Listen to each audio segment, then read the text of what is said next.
کیا آپ جانتے ہیں کہ یورپ میں ایک ایسا ملک بھی موجود ہے جسے لینڈ آف دی ایگلز یعنی عقابوں کی سرزمین بھی کہا جاتا ہے؟ ایک ایسا ملک جہاں بلند والا پہاڑ، نیلے سمندر، ہزاروں سال پرانی تہذیب، رنگارنگ ثقافت اور حیران کن تاریخ ایک ساتھ ملتی ہے۔ آج کی اس ڈاکومنٹری میں ہم جانیں گے کہ البانیہ کہاں واقع ہے، اس کا دارالحکومت کیا ہے، یہاں کتنے لوگ رہتے ہیں، اس کا جغرافیہ کیسا ہے، یہاں کے لوگ کیسے ہیں، ان کی تعلیم، ثقافت اور طرز زندگی کیسی ہے، اور کیوں یہ ملک آج دنیا بھر کے سیاحوں کی توجہ کا مرکز بنتا جا رہا ہے۔ البانیہ جنوب مشرقی یورپ میں جزیرہ نما بلقان پر واقع ایک خوبصورت ملک ہے۔ اس کے مغرب میں بحیرہ ایڈریاٹک موجود ہے، جبکہ اس کی سرحدیں یونان، شمالی مقدونیہ اور مانٹینیگرو سے ملتی ہے۔ اس ملک کا رقبہ تقریباً 28,748 مربع کلومیٹر ہے، اس لیے یہ رقبے کے لحاظ سے نسبتاً ایک چھوٹا ملک ہے۔ اس ملک کا دارالحکومت تیرانا ہے، جو ملک کا سب سے بڑا شہر، سیاسی، معاشی اور ثقافتی مرکز بھی ہے۔ اس ملک کی آبادی تقریباً 25 سے 26 لاکھ کے درمیان ہے۔ سرکاری زبان البانین، جبکہ زیادہ تر لوگ اسی زبان میں گفتگو کرتے ہیں۔ اگر آپ قدرتی حسن پسند کرتے ہیں تو البانیہ آپ کو ضرور متاثر کرے گا۔ ملک کا زیادہ تر حصہ پہاڑی ہے، شمال میں شاندار البانین ایلپس، درمیان میں سرسبز وادیاں، مغرب میں خوبصورت ساحلی علاقے اور نیلے پانی والے سمندر اسے یورپ کے دلکش ممالک میں شامل کرتے ہیں۔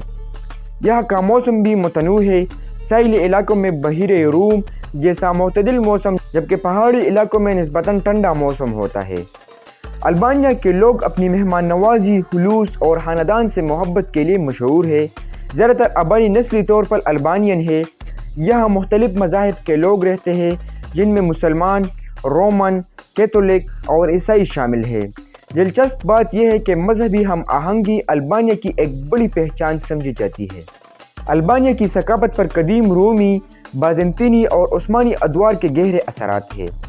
یہاں روایتی موسیقی، لوک رقص، رنگ برنگے لباس اور خاندانی تقریبات آج بھی بہت اہم سمجھی جاتی ہے۔ البانیہ کا روایتی کھانا بھی کافی مشہور ہے، جس میں تازہ سبزیاں، گوشت، پنیر، زیتون کا تیل اور سمندری غذائیں نمایاں حیثیت رکھتی ہے۔ البانیہ میں تعلیم کو خاص اہمیت دی جاتی ہے۔ ملک میں شرح خواندگی تقریباً 98% کے قریب ہے، جو یورپ کے کئی ممالک کے برابر سمجھی جاتی ہے۔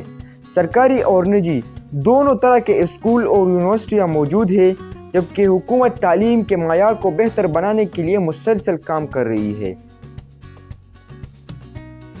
دوستو، کسی بھی ملک کو سمجھنے کے لیے اس کی تاریخ جاننا بہت ضروری ہوتا ہے، اور البانیہ کی تاریخ ہزاروں سال پرانی ہے۔ زمانے قدیم میں یہاں الیریائی قبائل آباد تھے، جنہیں البانیہ کے موجودہ لوگوں کے آباء و اجداد سمجھا جاتا ہے۔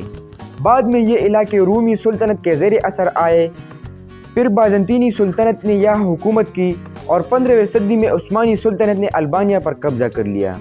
عثمانی دور تقریباً 400 سال تک جاری رہا، جس دوران یہاں اسلام بھی پھیلا، اور آج بھی ملک کی ایک بڑی آبادی مسلمان ہے۔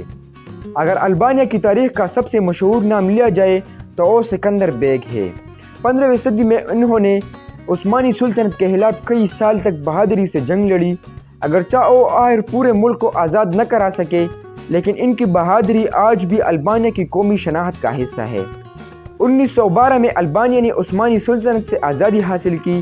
بعد ازاں دوسری جنگ عظیم کے بعد یہاں کمیونسٹ حکومت قائم ہوئی، جو تقریباً 50 سال تک جاری رہی۔ اس دور میں ملک دنیا سے تقریباً کٹ گیا تھا، بیرونی سرمایہ کاری نہ ہونے کے برابر تھی، اور ہزاروں بنکر تعمیر کیے گئے تاکہ ممکنہ حملے کی صورت میں دفاع کیا جا سکے۔ 1991 میں کمیونسٹ نظام کے خاتمے کے بعد البانیہ نے جمہوریت، آزادہ معیشت اور بین الاقوامی تعاون کی طرف قدم بڑھایا۔ آج البانیہ کی معیشت پہلے کے مقابلے میں کافی مضبوط ہو رہی ہے۔ یہاں کی معیشت کے اہم شعبے میں زراعت، سیاحت، تعمیرات، توانائی اور خدمات ہے۔ زیتون، انگور، پھل اور سبزیاں بڑی مقدار میں پیدا کی جاتی ہے۔ اس طرح پن بجلی بھی ملک کی توانائی کا ایک اہم ذریعہ ہے، کیونکہ یہاں پہاڑی دریا بڑی تعداد میں موجود ہے۔ حالیہ برسوں میں غیر ملکی سرمایہ کاری اور سیاحت میں اضافہ ہونے سے معیشت کو مزید توقیت ملی ہے۔ آج البانیہ یورپ کے تیزی سے ابھرتے ہوئے سیاحتی ممالک میں شمار ہوتا ہے۔ نیلا سمندر، سنہری ساحل، تاریخی قلعے، قدیم شہر، پہاڑ، جھیلیں اور قدرتی پارکس ہر سال لاکھوں سیاحوں کو اپنی طرف کھینچتے ہیں۔ سب سے دلچسپ بات یہ ہے کہ مغربی یورپ کے کئی ممالک کے مقابلے میں یہاں سفر اور رہائش نسبتاً سستی ہے، اس لیے بہت سے لوگ اسے یورپ کا چھپا ہوا خزانہ بھی کہتے ہیں۔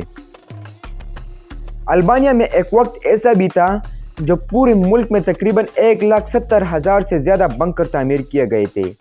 یہاں کے لوگ اپنی مہمان نوازی کے لیے مشہور ہیں۔ اگر کوئی مہمان ان کے گھر آئے تو ان کی عزت اور خدمت کو اپنا فرض سمجھتے ہیں۔ البانیہ میں قدرتی حسن، تاریخی ورثہ اور جدید ترقی ایک ساتھ نظر آتی ہے، اور یہ امتزاج اسے یورپ کے منفرد ممالک میں شامل کرتا ہے۔ دوستو، البانیہ دنیا کا سب سے بڑے یا امیر ترین ممالک میں شامل نہ ہو، لیکن اپنی تاریخ، ثقافت، خوبصورت مناظر، بہادر لوگ اور تیزی سے ترقی کرتی معیشت کی وجہ سے یہ ایک ایسا ملک ہے جو ہر سال دنیا کی زیادہ توجہ حاصل کر رہا ہے۔ اگر آپ کو یہ ڈاکومنٹری پسند آئی ہو تو ویڈیو کو لائک کریں، چینل کو سبسکرائب کریں اور کمنٹ میں بتائیں کہ آپ اگلی ڈاکومنٹری کس ملک پر دیکھنا چاہتے ہیں۔